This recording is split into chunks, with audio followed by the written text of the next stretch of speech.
आखिर कौन सा घर है स्त्री का, ससुराल या मायका।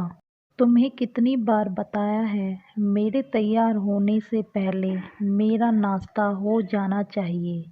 शादी के 25 सालों बाद भी मुझे क्यों बार बार एक ही बात बतानी पड़ती है परी। तुम्हें क्या है, तुम तो आराम से घर पर रहोगी, मुझे तो काम पर जाना पड़ता है। तुम हो कि हमेशा बेवकूफ़ों जैसी हरकत करती हो। अगर तुम यह जानबूझकर करती हो तो याद रखना, मुझसे बुरा कोई नहीं होगा। आज भी कुणाल का पारा चढ़ा हुआ था। इन तानों में अपना गुस्सा उतारते हुए, गीला तौलिया कुर्सी पर फेंकते हुए कुणाल गुस्से से परी की तरफ देखने लगा। परी के लिए कुणाल का यूं बेवजह का गुस्सा करना कोई नई बात नहीं थी। वह महीने में 3-4 बार ऐसे ही परी पर बरस पड़ता था। पहले पहले परी उसका विरोध किया करती थी, लेकिन जब कई सालों तक कुणाल में कोई बदलाव नहीं दिखा तो परी ने खुद को ही बदल दिया। अब कुणाल के कुछ भी कहने से परी को कोई फर्क नहीं पड़ता था। कुणाल की हर बात वो चुपचाप सिर नीचे झुकाए सुन लेती थी। शादी के पहले 5 साल तक परी ने पूरी कोशिश की थी कि कुणाल को बदला जाए, लेकिन फालतू का गुस्सा करना और बाद में परी को भला बुरा कहना, यह मानो जैसे उसकी आदत बन गई थी। इतना सब कुछ होने के बावजूद परी कुणाल के साथ रहती थी, क्योंकि उसे अपनी बेटी की फिक्र थी। और वह जाती भी तो कहाँ, अपने बूढ़े हो चुके माँ बाप को इस उम्र में परेशान करना नहीं चाहती थी। समाज और लोग क्या कहेंगे, परी को यह भी तो देखना था। वह इतनी पढ़ी लिखी भी तो नहीं थी कि खुद जाकर कोई नौकरी कर सके और अपना और अपनी बेटी का पालन पोषण कर सके। परी को अब अपनी फिक्र नहीं थी, उसको फिक्र थी तो बस अपनी शादी लायक हो रही बेटी की। परी नहीं चाहती थी कि पति पत्नी के झगड़े की वजह से अनु डिस्टर्ब हो। अनु की पढ़ाई पूरी हो चुकी थी, उसके लिए अब शादी के रिश्ते आने लगे थे। कई रिश्तों को अनु ठुकरा चुकी थी।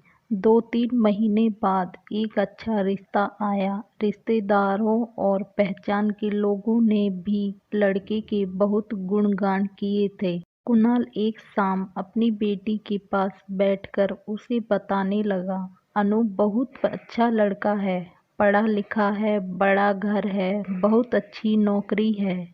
ऐसे रिश्ते बार बार नहीं आते बेटा, इस बार मना मत करना। अनु अपने पिता से ज़्यादा बात नहीं करती थी। शायद डरती थी या शायद नफरत करती थी, लेकिन आज वो अपनी पूरी हिम्मत इकट्ठा कर बोली, मुझे अभी शादी नहीं करनी है पापा। मैं नौकरी करना चाहती हूँ, खुद अपने पैरों पर खड़ी होना चाहती हूँ। हाँ तो उसमें क्या बड़ी बात है, मैंने लड़के से बात की है, वह तुम्हें किसी बात के लिए नहीं रोकेगा। तुम शादी के बाद भी नौकरी कर सकती हो, वह तुम्हें नौकरी के लिए परमिशन दे देगा। कुणाल बोला, मेरा नौकरी करना या ना करना उसकी परमिशन पर क्यों डिपेंड रहेगी पापा, अनु ने पूछा। मैं कह रहा हूँ ना, तुम्हें किसी भी चीज़ की कमी नहीं होगी वहाँ। ऐसे रिश्ते बार बार नहीं आते, इसे ठुकरा मत, बहुत खुश रहेगी तू वहाँ। कुणाल बोला, पापा क्या मैं उतनी ही खुश रहूँगी जितनी मम्मी इस घर में खुश हैं, अनु ने तंज कसते हुए कहा। आज तुम्हारी जुबान कुछ ज़्यादा नहीं चल रही है, कुणाल गुस्से से आंखें बड़ी करते हुए बोला। पापा मुझे शादी ही नहीं करनी है, क्योंकि शादी के बाद अगर वह लड़का आपके जैसा निकला तो मैं क्या करूँगी। मुझे आपके जैसा जीवन साथी नहीं चाहिए।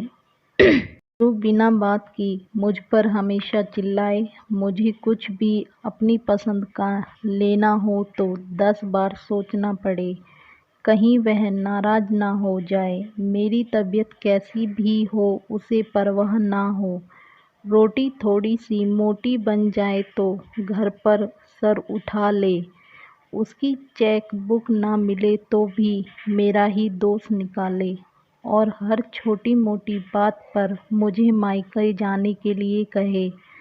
अनु ने अपना दिल खाली करते हुए पापा से सब कह दिया। कुणाल का गुस्सा सातवें आसमान पर था, लेकिन उसके मुंह से एक भी शब्द नहीं फूट रहा था।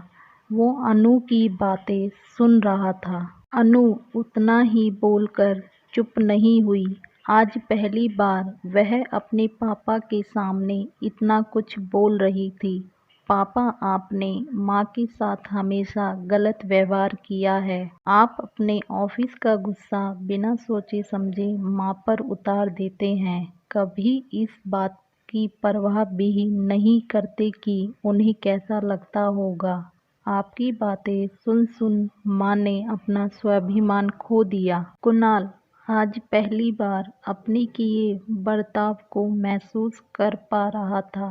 वो इतना ही बोल पाया, जो तुम्हारा मन है वो करो, मैं तो इतना बुरा हूँ ना। अनु ने कुणाल का हाथ पकड़ा और बोली, पापा, मुझे सिर्फ एक सवाल का जवाब दे दो। क्या आप चाहेंगे कि मेरा पति आपके जैसा हो? अगर आपका जवाब हाँ है तो कर दीजिए मेरा रिश्ता आज ही, और ना है तो मुझे आत्मनिर्भर बनने दीजिए। कुणाल कुछ भी ना बोल पाया और वहाँ से चुपचाप बाहर चला गया।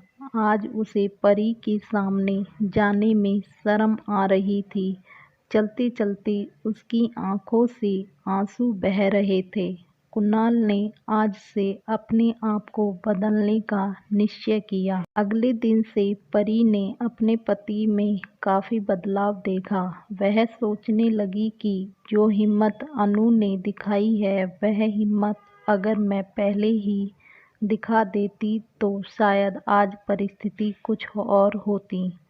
अब अनु पढ़ लिख कर अच्छी नौकरी करने लगी थी और 3 साल बाद उसके लिए एक अच्छा रिश्ता आया और उसकी विदाई पर कुणाल बोला, बेटा तू हमेशा खुश रहेगी, क्योंकि तेरा पति तेरे बाप जैसा नहीं है। कुणाल की यह बात सुनकर परी और अनु की आंखों से आंसू बहने लगे। दोस्तों, हमारे समाज में औरतों को भले ही देवी का दर्जा दिया जाता है, लेकिन वह स्वतंत्रता नहीं दी जाती जो उन्हें देनी चाहिए। उन्हें बचपन से ही बताया जाता है कि वह पराया धन है।